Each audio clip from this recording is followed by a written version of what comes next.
La procédure suivante est un test fonctionnel au gaz et l'étalonnage d'une unité ST-IAM. Les outils nécessaires sont un voltmètre digital avec une résolution de 2 décimales, des pinces crocodiles et ou une sonde d'essai, un tournevis plat et un kit d'étalonnage Murco qui comprend votre cylindre d'étalonnage de gaz, votre régulateur de débit, un tube flexible non absorbant et un embout de sortie d'étalonnage. Ceci est une unité ST-IAM. À titre démonstratif, nous utiliserons le modèle semi-conducteur. Cependant, la procédure reste la même pour tous les modèles ST-IAM. Veuillez s'il vous plaît utiliser le mode d'emploi technique de vérification et d'étalonnage pour les réglages appropriés des potentiomètres pour chaque type de capteur. Sur la carte mère, le point de test 0 V est indiqué ici comme TP0. Le capteur de la tension de sortie à l'air pur est contrôlé par le pin 3 en cône 3.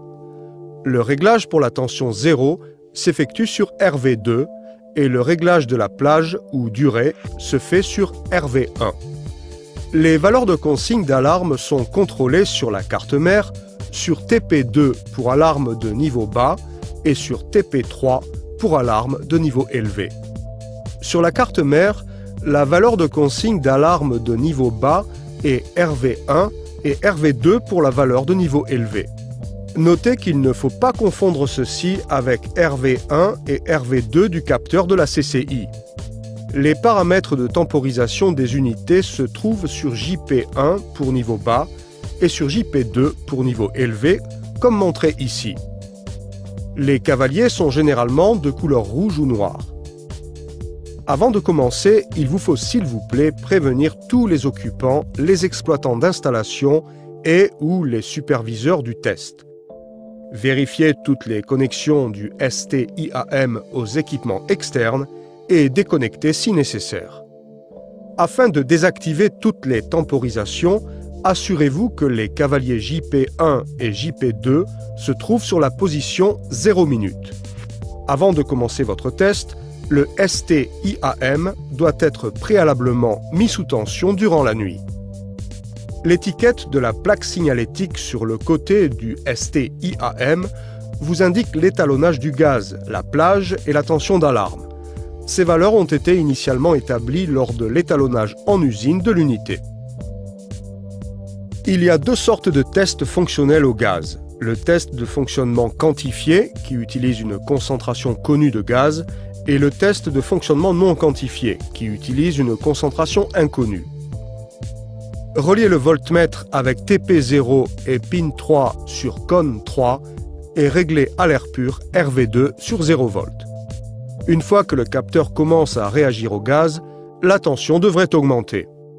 Pour un test quantifié, vous devez utiliser un cylindre d'étalonnage du gaz cible à un niveau de concentration égal ou supérieur à celui spécifié sur l'étiquette de la plaque signalétique. Exposez le capteur en introduisant du gaz ici dans le capteur, vous devriez alors voir la tension augmenter. Cela peut prendre de 10 à 15 minutes pour obtenir la totalité des données de sortie du capteur. Les capteurs moins récents peuvent être plus lents.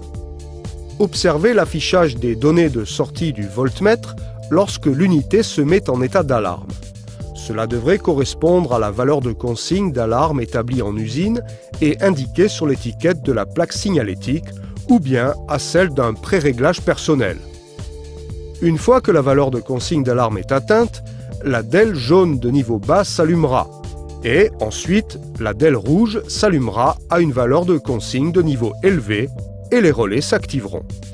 S'il est connecté au panneau ST-MON, celui-ci affichera les données de sortie du capteur et activera ses relais en fonction des réglages définis sur le panneau. Reliez TP0 et pin 3 sur cône 3 avec votre gaz cible connu d'une gamme spécifique, réglé à l'air pur, RV2 à 0 V. Exposez le capteur en introduisant du gaz ici dans le capteur. Vous devriez alors voir la tension augmenter. Une fois que la tension cesse d'augmenter et se stabilise, Réglez la tension de sortie à 10 volts en utilisant RV1. Le ST-IAM devrait maintenant être en état d'alarme et les relais devraient s'activer. S'il est connecté à ST-MON, le panneau devrait afficher les données de sortie du capteur sur l'écran et activer ses relais en fonction des réglages définis sur le panneau. Retirez le gaz et l'unité se mettra hors d'état d'alarme et se remettra à 0 volts.